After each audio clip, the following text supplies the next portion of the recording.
Hello everyone, मैं रोशन sir आपका स्वागत करता हूं हमारे यूट्यूब चैनल पर। आज हम लोग 6 सेमेस्टर स्टूडेंट के लिए मैनेजमेंट में यूनिट 7 को लेकर आए। यूनिट 7 में हम लोग पढ़ेंगे प्रोजेक्ट मैनेजमेंट। ये प्रोजेक्ट मैनेजमेंट में कुछ थ्योरी पार्ट है और कुछ न्यूमेरिकल्स पार्ट है। तो न्यूमेरिकल्स पार्ट्स है, इसलिए इसको हम लोग जल्दी से स्टार्ट करते हैं। और इसमें जो न्यूमेरिकल्स है वो रिलेटेड रहेगा सीपीएम और पट से। ठीक है, तो सबसे पहला आप ध्यान देंगे कि प्रोजेक्ट मैनेजमेंट होता क्या है। तो प्रोजेक्ट मैनेजमेंट दो वर्ड से मिलकर बना हुआ है, प्रोजेक्ट प्लस मैनेजमेंट। प्रोजेक्ट होता क्या है? तो प्रोजेक्ट एक वन टाइम आपका जॉब है जिसमें एक स्पेसिफाइड ऑब्जेक्टिव होता है, कोई टास्क होता है जिसको आपको एक गिवन टाइम में कंप्लीट करना है और उसके लिए एक स्पेसिफाइड बजट दिया रहता है। ठीक है, और मैनेजमेंट आप जानते हो कि मैनेजमेंट एक ऐसा आर्ट है, या आप कह सकते हैं मैनेजमेंट एक ऐसा टेक्निक है जिसमें हमको लिमिटेड रिसोर्सेज का किस तरह से यूटिलाइजेशन करे कि हमको मैक्सिमम प्रॉफिट हो या मैक्सिमम आउटपुट मिले। तो क्लियर हो चुका होगा दोनों को अगर आप मिला देंगे कि प्रोजेक्ट मैनेजमेंट होता क्या है।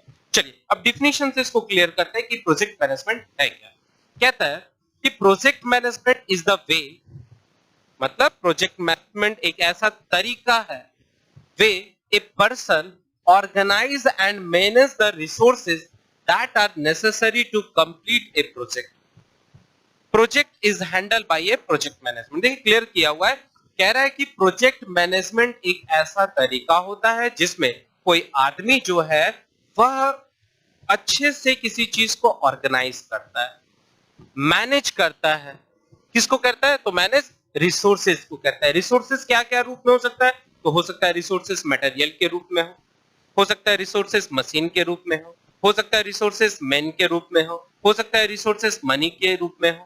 तो जो आपके पास लिमिटेड रिसोर्सेज है उसको कैसे मैनेज करना है, उसको कैसे ऑर्गेनाइज करना है जिससे मेरा कोई स्पेसिफाइड वर्क जो है, टास्क जो है वह कंप्लीट हो जाए। तो इसी को हम लोग क्या कहते हैं? प्रोजेक्ट मैनेजमेंट कहते हैं। और प्रोजेक्ट मैनेजमेंट जो मैनेज करता है उसको हम लोग क्या कहते हैं? प्रोजेक्ट मैनेजर कहते हैं। जैसे एग्जाम्पल के तौर पर अगर आप 6 सेमेस्टर स्टूडेंट है तो आपको याद होगा कि आपको फाइनल सेमेस्टर में एक प्रोजेक्ट बनाना होता है, एक सबमिशन करना होता है। तो आपके टीचर क्या करते हैं? आपको एक गाइडलाइन देते हैं कि आप इस ब्रांच के हो, आप इस सब्जेक्ट पर एक प्रोजेक्ट बना सकते हो। तो आप भी क्या करते हो? उसमें एक आदमी होता है जो लीडर होता है, जिसको प्रोजेक्ट मैनेजमेंट कह रहा है। वो प्रोजेक्ट मैनेजर क्या करता है? तो वो अपना एक टीम बनाता है और उस टीम में सबसे पहला वो प्रोजेक्ट डिसाइड कर लेता है कि हमको बनाना क्या चीज है। दूसरा, उसके लिए वो रिसोर्सेस इकट्ठा करता है कि उसका क्या कॉन्सेप्ट होगा, उसका थ्योरी पार्ट क्या होगा, उसका थीसिस क्या होगा। फिर जो मॉडल बनाना है वो मॉडल कैसे बनाया जाएगा, कहां-कहां से हम लोग जो मटेरियल है, सामान है उसको परचेज करेंगे, कितना पैसा लगेगा, टाइम कितना लगेगा, ये सारा चीज बना के वो फाइनल अपना प्रोजेक्ट सबमिशन करता है कॉलेज में। तो चाहे वो प्रोजेक्ट छोटा हो या किसी बड़े इंडस्ट्रीज के लिए भी हो, तो प्रोजेक्ट जब तक अच्छे से नहीं बनेगा या उसको मैनेज नहीं करेंगे तब तक आपका प्रोजेक्ट जो है या जो ऑब्जेक्टिव है वो कभी अचीव नहीं कर पाएगा। अगर मान लीजिए पटना में पटना मेट्रो बनाना है, तो पटना मेट्रो भी क्या है? एक बड़ा सा प्रोजेक्ट है। पटना मेट्रो को बनाने के लिए उसमें क्या है? प्रोजेक्ट मैनेजर जो है वो पूरा गाइडलाइन डाले हैं कि हमको पहला पहला क्या काम करना है। तो पहले हमको जमीन लेना है, लैंड लेना है, तो उसके लिए वो सर्वे करा दिए। फिर सॉइल का टेस्टिंग कराएं कि अगर हमको यहाँ पिलर डालना है तो उसके लिए फाउंडेशन तैयार करना है। फिर और भी बहुत सारा जो पार्ट है वो सब उसके अंदर आ जाता है। ये भी एक प्रोजेक्ट हो गया। तो प्रोजेक्ट हो गया क्या? तो अब हमको ये समझ में आना है कि सर हम प्रोजेक्ट किसको कहेंगे। तो ध्यान से सुनेंगे। कह रहा है a project is a one time job. याद रखना है, प्रोजेक्ट हमेशा वन टाइम जॉब होता है। जैसे आप सेमेस्टर में, फाइनल सेमेस्टर में आप अपने प्रोजेक्ट बना रहे हैं, तो आप जीवन भर उसको नहीं बनाएंगे। एक टाइम आप बना लिए, वो आपका प्रोजेक्ट हो गया। फिर आप हायर स्टडीज में जाएंगे तो फिर आपको नया नया प्रोजेक्ट बनाना होगा। उसी तरह अगर पटना मेट्रो बन चुका है एक प्रोजेक्ट, तो ऐसा नहीं कि दोबारा पटना मेट्रो बनेगा, वो फिर नया प्रोजेक्ट पर काम करेगा। हो सकता है उसका लिंक अलग बन रहा हो, उस पर काम करेगा। तो वही बता रहा है कि a project is a one time job that has a definite starting and ending dates. Project का हमेशा याद रखना है एक फिक्स टाइम होता है जिसमें आपको यहां स्टार्ट करना और इतने समय में खत्म करना है। आप देखे होंगे भारत सरकार का जो भी बड़ा बड़ा प्रोजेक्ट निकलता है उस सारे प्रोजेक्ट के लिए एक टाइम वर्क दिया रहता है कि ये प्रोजेक्ट 5 साल में कंप्लीट होना है, ये 6 साल में कंप्लीट होता है, तो उसके लिए पहले ही ऑलरेडी उसका जो प्रोजेक्ट मैनेजमेंट है वो हर तरह का रिसोर्सेस लेके उसका एक चार्ट बना लेता है, उसका पूरा एक सीक्वेंस बना लेता है। तो वही आपको बताना चाह रहा है कि project is a one time job that has a definite starting and ending dates, एक क्लियरली स्पेसिफाइड ऑब्जेक्टिव। क्लियर है कि हमको करना क्या है। मान लीजिए हमको कोई रोड बनाना है, कोई हाईवे बनाना है, तो हमको 5 किलोमीटर का कोई रोड बनाना है, तो वो भी एक प्रोजेक्ट के अंदर आ गया है। तो वो प्रोजेक्ट आप जो बना रहे हैं उसके लिए डेट दिया रहेगा कि आपको ये प्रोजेक्ट कब बनाना है। या मान लीजिए हमको गंगा नदी पर कोई पुल बनाना है, तो ये भी एक बहुत बड़ा प्रोजेक्ट है। तो हमको ये प्रोजेक्ट कब करना है और कब तक खत्म कर देना और किस तरह से करना है, ये सारा चीज क्लियर होना चाहिए। तो क्या कह रहा है, a project is a one time job that has a definite starting and ending dates, a clearly specified objective or scope of work to be performed ठीक है, a predefined budget and usually a temporary organization। याद रखना है जो project बना रहा है, जो प्रोजेक्ट मैनेजमेंट, अगर मान लीजिए वो काम वहां कंप्लीट कर लिया, फिर वो क्या करेगा, डिसमेंटल करके फिर दूसरे प्रोजेक्ट में हाथ लगा देता है। जैसे मान लीजिए अगर आपको कोई बड़ा सा हाउसिंग कॉम्प्लेक्स बनाना है, कोई बहुत बड़ा कंस्ट्रक्शन साइट है जो हाउसिंग कॉम्प्लेक्स बनाता है, या हो सकता है मॉल बनाता है, या हो सकता है बड़ा ऑडिटोरियम बना रहा है, या कोई बड़ा सा स्टेडियम बना रहा है, तो वो प्रोजेक्ट उसको टेम्पोररी है, उसके लिए वो काम कर रहा है। और जैसे वो काम कंप्लीट हो जाएगा उसको वो क्या करेगा, वो उसको डिसमेंटल करके फिर नए प्रोजेक्ट में काम स्टार्ट कर देगा। यही सारा चीज प्रोजेक्ट के बारे में बता रहा है। तो एक पूरा क्लियरली आपको डिफिनेशन प्रोजेक्ट का समझ में आ गया है कि प्रोजेक्ट क्या है, वन टाइम जॉब है जिसमें स्टार्टिंग और एंडिंग डेट्स रहता है, आपका क्लियरली ऑब्जेक्टिव रहता है, ठीक है, और कैसे वो काम को परफॉर्म करना है वो भी आपको दिया रहता है। साथ ही साथ आपका बजट भी स्पेसिफाइड रहता है, और ये टेम्पोररी होता है, जैसे वो काम खत्म हुआ तो फिर वो जो कंपनी है वो नए प्रोजेक्ट में लग जाती है। तो आई थिंक आपको प्रोजेक्ट समझ में आ गया होगा और प्रोजेक्ट मैनेजमेंट भी समझ में आ गया होगा, ठीक है। अब देखने को हमको मिलेगा, ये भी एक क्लियर चीज। तो a project management is used in the field of construction. बड़े बड़े जितने सारे इंडिया में कंस्ट्रक्शन होते हैं, चाहे वो रेलवे का कंस्ट्रक्शन हो, रोडवे का कंस्ट्रक्शन हो, या कोई कॉमर्शियल प्लेस बनाने का हो, या स्टेडियम बनाने का हो, हॉस्पिटल बनाना, तो ये कंस्ट्रक्शन सेक्शन का प्रोजेक्ट हो गया, ठीक है। Construction of bridge project management के अंदर आ जाएगा, डैम, हाईवे, हाउसिंग कॉम्प्लेक्स, ठीक है। Setting up of A plant for the manufacturing of automobile, मान लीजिए हमको कोई प्लांट बनाना है जहां पर हमको मैन्युफैक्चरिंग करना, मान लो कि टाटा को कोई बड़ा सा प्लांट बनाना है या कोई नया ऑटोमोबाइल लॉन्च करना है, जैसे टाटा को नैनो बनाना था, तो वो क्या किया, सबसे पहला जो वेस्ट बंगाल है वहां पर उस प्लांट का सेटअप करने का कोशिश किया। फिर जब वहां पर वहां का सरकार नहीं एग्री हुए तो वो दूसरे स्टेट में शिफ्ट हो गया। तो वो भी क्या कर रहा है, प्रोजेक्ट बनाने के लिए ये सारा काम कर रहा है, ठीक है।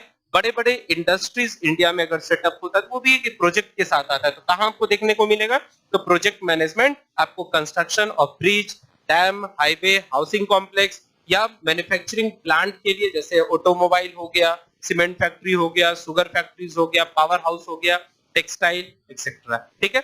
मान लीजिए एनटीपीसी को हमको बाढ़ में एस्टैब्लिश करना था, तो एनटीपीसी एक बहुत बड़ा प्रोजेक्ट था भारत सरकार का।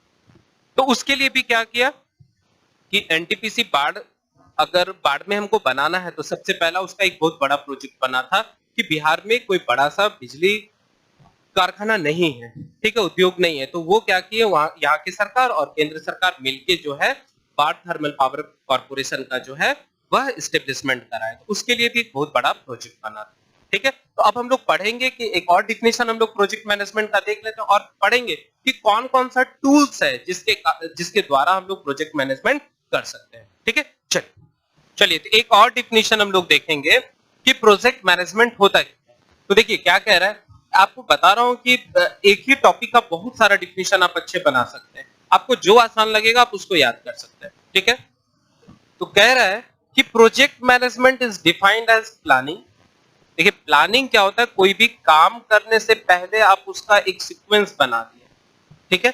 तो project management is defined as planning, scheduling. Plan आप बना लिए कि हमको करना क्या है, हमको पता चल गया कि हम 6 सेमेस्टर स्टूडेंट हैं और हमको अगर मान लीजिए मैकेनिकल है तो हमको एक रेफ्रिजरेटर बनाना है जो फाइनल ईयर में हमको सबमिट करना है। तो मेरा प्लान बन गया कि हम एक रेफ्रिजरेटर का मॉडल बनाएंगे जो वर्किंग भी करे। तो प्लान मेरा ये था। फिर हम शेड्यूल बना लिए, हमको 1 महीना में ये प्रोजेक्ट बना के कंप्लीट कर देना है। तो सेम काम यही करता है प्रोजेक्ट मैनेजमेंट भी, कि project management is defined as planning. अगर हमको पटना मेट्रो बनाना है तो पहले प्लानिंग कर लिए, फिर शेड्यूल बना लिए कि हमको 10 साल के अंदर बनाना है कि 5 साल के अंदर बनाना है, ठीक है। फिर उसको काम स्टार्ट हो गया तो उसको मॉनिटरिंग करना बहुत जरूरी है। अगर आप मॉनिटर नहीं करेंगे, जैसे मान लीजिए हम वीडियो लेक्चर ले रहे हैं, तो अगर इसको कोई मॉनिटर नहीं करेगा तो जो सिलेबस आपको 1 महीना में खत्म होने का वो 2 महीना में खत्म हो रहा है। तो ये भी एक प्रॉब्लम है, मॉनिटरिंग होना बहुत जरूरी है। तो क्या कह रहा है कि project management is defined as planning, scheduling, monitoring and controlling the project to achieve the objective. Objective को आपको अचीव करना है, कैसे करना है? तो इकोनॉमिकली। ऐसा नहीं कि पैसा पूरा प्रोजेक्ट के पीछे बहा रहा है और वो प्रोजेक्ट जो आपका 10,000 में बनने वाला था वो बना 1 लाख में। तो ये भी नहीं करना है, प्रोजेक्ट को कंप्लीट करना है और वो एक ऐसा रास्ता से करना है जिसमें आपका जो प्रोजेक्ट हो वो बेस्ट क्वालिटी का हो और साथ ही साथ इकोनॉमिकली हो। तो क्या कह रहा है कि project to achieve the objective economically and effectively within the stipulated, मतलब निर्धारित stipulated budget within allocated time and limited resources, ठीक है। फाइनली आपको डिफिनीशन बहुत क्लियर हो गया होगा। आप यहां से अच्छे से लेक्चर को नोट करेंगे, ठीक है। जब मेरा आप लेक्चर सुन रहे हैं तो आप कुछ नहीं करेंगे, मैनेजमेंट का अपना कॉपी निकालिए और साथ ही साथ नोट करते जाइए और हर एक बात को बार बार आप सुनिए, बस काम हो जाएगा। 2-4 बार अगर आप अच्छे से लेक्चर सुनेंगे तो प्रोजेक्ट मतलब पूरे मैनेजमेंट में आपको रटने का कोई जरूरत नहीं है, आप अपने अनुसार उसको लिख सकते हैं, ठीक है। चलिए अब हम लोग आगे बढ़ते हैं और इसमें आ जाते हैं tools and technique for project management. थोड़ा आपको मैनेजमेंट में डिले हुआ है कुछ टेक्निकल फॉल्ट के कारण, पर आपका जो अब मैनेजमेंट का सारा कंटेंट है वो लगातार आपको दिया जाएगा, ठीक है। तो tools and technique for project management. अब देखिए प्रोजेक्ट मैनेजमेंट क्या बता रहे हैं कि एक बहुत बड़ा चीज है जिसमें हम कोई ऑब्जेक्टिव को, जो मेरा टास्क है, उसको अचीव करना है। तो इसके लिए क्या हुआ, बहुत सारा टेक्निक बनाया गया है अलग अलग एक्सपर्ट के द्वारा, ठीक है। कि अगर हमको कोई प्रोजेक्ट बनाना है तो उसमें पैसा कितना लगे, मतलब बजट क्या होगा, टाइम कितना लगेगा, रिसोर्सेज किस तरह का यूज होगा, ये सब के को मद्देनजर रखते हुए एक अच्छा प्रोजेक्ट टेक्निक बनाया गया है जो अलग अलग एक्सपर्ट के द्वारा है। तो यहाँ कुछ इंपॉर्टेंट जो टेक्निक है उसके बारे में हम लोग डिस्कशन करेंगे, ठीक है। तो क्या कह रहा है, पहला जो टेक्निक है वो प्रोजेक्ट सिलेक्शन टेक्निक है। मान लीजिए आपको कोई प्रोजेक्ट बनाना है तो सबसे पहला पता करो कि आपको कौन से प्रोजेक्ट पर काम करना है, उसके लिए कुछ टेक्निक है, तो उसी को कहते हैं प्रोजेक्ट सिलेक्शन टेक्निक, जिसमें बहुत सारा मेथड है। ये सब आपके सिलेबस में नहीं है, थोड़ा सा इसका चर्चा करके जो हम लोग के सिलेबस के कंटेंट के अंदर आता है उस पर डिस्कशन करेंगे। तो प्रोजेक्ट सिलेक्शन टेक्निक में हम लोग पहले पता करेंगे कि आखिर किस प्रोजेक्ट का मेरे रिक्वायरमेंट के अनुसार या मेरे रिक्वायरमेंट के लिए उपयुक्त है। तो उसमें सबसे पहला है कि कॉस्ट बेनिफिट एनालिसिस। हम लोग देख लेंगे कि क्या जितना हम इन्वेस्टमेंट कर रहे हैं कि उसके रिस्पेक्ट में मेरा पैसा आ रहा है कि नहीं आ रहा है। फिर रिस्क एंड सेंसिटिविटी एनालिसिस, इसके आधार पर भी कि क्या ये प्रोजेक्ट में हम रिस्क ले सकते हैं कि नहीं ले सकते। फिर दूसरा है प्रोजेक्ट, ये सारा टेक्निक है project scheduling and coordinating technique, ठीक है। इसमें हम लोग को जो पढ़ना है अपने सिलेबस में that is called network technique, ठीक है। तो project scheduling and coordinating technique में पहला आ जाता है बार चार्ट के मदद से हम इसको पता करेंगे, फिर लाइफ साइकिल कर्व है इसके मदद से पता करेंगे, फिर नेटवर्क टेक्निक है जिसमें हमको सीपीएम और पट पढ़ना है, ठीक है। इसका हम डिटेल आपको समझाएंगे, ओके। फिर जो है project monitoring and progressive technique, जिसमें आ जाता है progress measurement technique, performance monitoring technique, updating, reviewing and reporting technique. ये सब कुछ टेक्निक है जिसके मदद से किसी भी प्रोजेक्ट को कंप्लीट किया जाता है। आज के डेट में जितना भी प्रोजेक्ट बनता है तो उस प्रोजेक्ट का जो एक्सपर्ट होते हैं, जो प्रोजेक्ट मैनेजमेंट होते हैं या जो प्रोजेक्ट मैनेजर होते हैं, वो इस सारे टेक्निक का यूज करते हैं जिससे आने वाले समय में उस प्रोजेक्ट में जो ट्रबल आने वाला है, जो दिक्कत आने वाला है, वो कम से कम, ठीक है। तो अब हम लोग स्टार्ट करेंगे यहां से नेटवर्क टेक्निक, ओके। चलिए अब हम लोग क्या करेंगे, नेटवर्क एनालिसिस के बारे में पढ़ेंगे कि प्रोजेक्ट मैनेजमेंट में नेटवर्क एनालिसिस होता क्या है। कहता है कि network analysis is a technique by which we complete the complex project in a simple manner with the help of mathematically approach. Basically two method are considered to be solve network problem. ठीक है, दो method के मदद से हम लोग solve करते हैं। एक को कहते हैं CP, this is called critical path method, और दूसरा जो है पट, PERT, पट, प्रोग्राम इवोल्यूशन रिव्यू टेक्निक। ठीक है, या project evolution review technique. Direct objective में पूछ देता, फुल फॉर्म ही पूछ देता है, तो आप इसको अच्छे से याद रखेंगे। ठीक है, चलिए, तो क्या बताया, नेटवर्क एनालिसिस क्या है, तो एक टेक्निक है। क्या बोले, अगर बहुत बड़ा प्रोजेक्ट होगा, जैसे मान लीजिए हमको पटना मेट्रो बनाना है, तो पटना मेट्रो एक बहुत बड़ा प्रोजेक्ट है, तो उसके लिए क्या क्या, एक नेटवर्क बनाया गया है। नेटवर्क क्या बनाया गया, तो एक टीम है जो उस पर काम कर रही है, बहुत सारे इंजीनियर, बहुत सारे मैनेजमेंट उस पर काम कर रहे हैं। वो टीम क्या किया है, कुछ लोकल आदमी को यहां से हायर किया है, चाहे वो इंजीनियर हो या कुछ मैनेजमेंट का आदमी। फिर बड़े बड़े कॉन्ट्रैक्टर्स के साथ वो लोग डील कर रहा है, उसका तो खुद का एक टीम काम ही कर रहा है, पर जिस लोकेलिटी में वो बना रहा है, तो उसके लिए क्या कर रहा है, वहां लोकल से भी संपर्क रखा है, उसको आसानी से रॉ मटेरियल मिल सके, तो वो भी क्या क्या, एक नेटवर्क बनाया है। तो यही चीज बोलना चाह रहा है कि network analysis is a technique by which we complete the complex project in a simple manner with the help of mathematically approach. अभी बड़े बड़े प्रोजेक्ट को कंप्लीट करने के लिए याद रखना है कि जितना बड़ा प्रोजेक्ट होता है उसके लिए अब एक टेक्निक बन चुका है। आपको ऐसा नहीं कि आंख मूंद के काम करते रहना है कि कंप्लीट होगा, उसके लिए एक शेड्यूल बना है, एक टेक्निक बना है, बहुत सारा मैथमेटिकल अप्रोच है, बहुत सारा आपका सॉफ्टवेयर अप्रोच है, वहां से उसको कंप्लीट किया जा सकता है। ठीक है, जिसमें बेसिकली नेटवर्क एनालिसिस में हम लोग दो मेथड पढ़ेंगे, एक सीपीएम होगा और एक पट होगा, और हम लोग के सिलेबस में सबसे ज्यादा यही पढ़ना है। और ये ऐसा टॉपिक है जो मैकेनिकल वाले और सिविल वाले के लिए स्पेशली बहुत ही इंपॉर्टेंट है फॉर कंपटीशन एग्जाम। यहां से अच्छा खासा क्वेश्चन जो है कंपटीशन में हमेशा पूछता है, मैनेजमेंट में हर साल इससे क्वेश्चन आता है, सीपीएम और पट से। ठीक है, फिर कह रहा है दूसरा एक डिफिनेशन के तौर पर, network analysis technique is used in the field of construction. मान लीजिए हमको बड़ा कोई ब्रिज बनाना है, मेट्रोज बनाना है, या बुलेट ट्रेन के लिए हमको लाइन उसका बिछाना है, तो ये सब एक बहुत बड़ा प्रोजेक्ट है। मेंटेनेंस, अगर मेंटेनेंस है तो वहां भी आपको है नेटवर्क एनालिसिस का यूज करना है। रिसर्च सेंटर है, जैसे मान लीजिए डीआरडीओ अगर कोई नया मिसाइल बना रहा है, तो उसके लिए भी वो क्या करता है, एक प्रोजेक्ट बना देता है। ठीक है, या बड़े बड़े परचेजिंग सेक्शन में आप चले जाएंगे, वहां भी नेटवर्क है, जैसे फ्लिपकार्ट ले लेंगे, अमेजोन ले लेंगे, तो ये एक बड़ा सा परचेजिंग नेटवर्क कंपनी है जो आपका जो रिक्वायरमेंट है उसको लेता है और फिर आपको डिलीवर करता है, और वो हर एक कंपनी के साथ टाई अप किया हुआ है, तो ये भी प्रोजेक्ट मैनेजमेंट के अंदर आ जाता है। ठीक है, it is the method of minimising the trouble in the production. कह रहा है नेटवर्क एनालिसिस से आपको फायदा क्या हो रहा है, तो ये एक ऐसा टेक्निक है जिसके मदद से आप जो भी प्रॉब्लम आने वाला है उसको आप कम से कम कर सकते हैं। डिले इन सप्लाई, आप सप्लाई में जो डिले है, देखिए आज के डेट में ये भी बहुत बड़ा प्रॉब्लम है। आपका प्रोजेक्ट अच्छा चल रहा है, आपके पास रिसोर्सेस भी ठीक ठाक है, बजट भी आपका ठीक है, पर आपको अगर मटेरियल का जो सप्लाई है वो डिले कर दे, तो आपका सारा प्रोजेक्ट जो शेड्यूल में चल रहा था वो तुरंत ध्वस्त हो जाएगा। तो ये भी एक इंपॉर्टेंट है कि नेटवर्क एनालिसिस में आपको जो प्रॉब्लम आने वाला है, तो प्रॉब्लम क्या चीज का आने वाला है, तो सप्लाई में डिले कहीं हो जाए या बीच में और भी किसी तरह का कोई प्रॉब्लम हो सकता है, तो नेटवर्क एनालिसिस की मदद से आप ये सब जो प्रॉब्लम आने वाला होगा उसको आप कम से कम कर सकते हैं।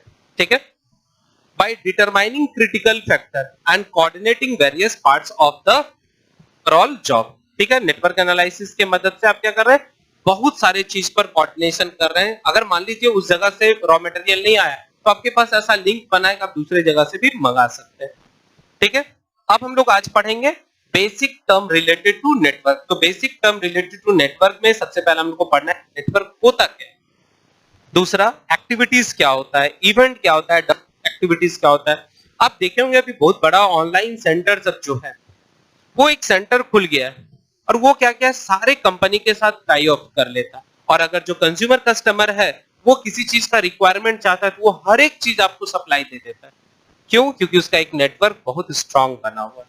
ठीक है, तो जैसे मान लीजिए हम एक ग्राफ बनाते हैं, तो देखिए एक 1 है, मान लीजिए यहां से हमको 2 जाना है, फिर यहां से हमको 3 जाना है, फिर यहां से हमको 4 जाना है, फिर यहां से हमको 5 जाना है, फिर यहां से हम ऐसे जा सकते हैं और फिर ऐसे एक डॉटेड करके लाइन दे दी।